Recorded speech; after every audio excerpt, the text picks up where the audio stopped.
देखिए के जब से हमारा हौसल बिया का कोई भाई दिल में धसल बिया।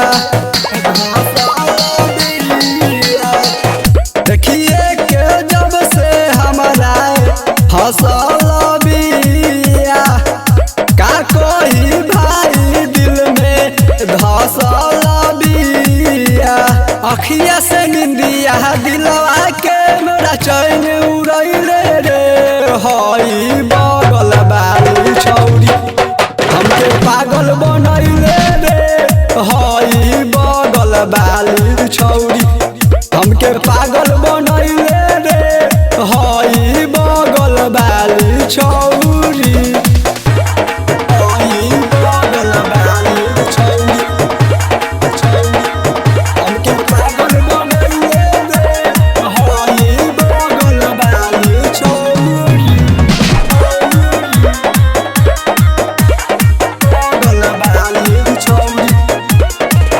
पतरी कमरिया छौरी जबला चाकाब का कही के तना के पागल बनाब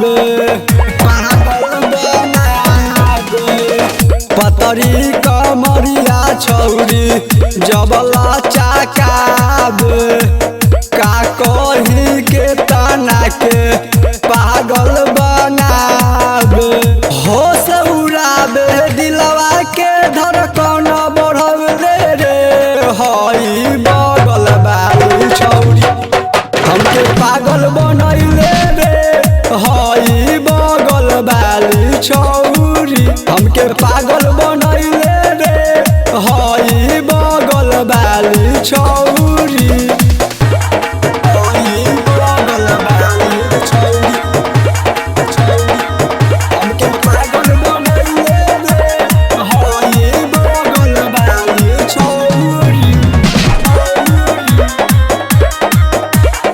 बगल बाली छौरी। परसन परदेसी मिथुन रहता निगाम कहेला चंदन देहाती कहिया अइहे बाम कहिया अइहे बाम। परसन परदेसी मिथुन रहता निगाम कहेला चंदन देहाती कहिया अइहे बाम। दिलवा के हमारा तब बेचैनी बढ़ैले रे हई बगल बाली छौरी हमके पागल बनैले रे हई बगल बाली छौरी हमके पागल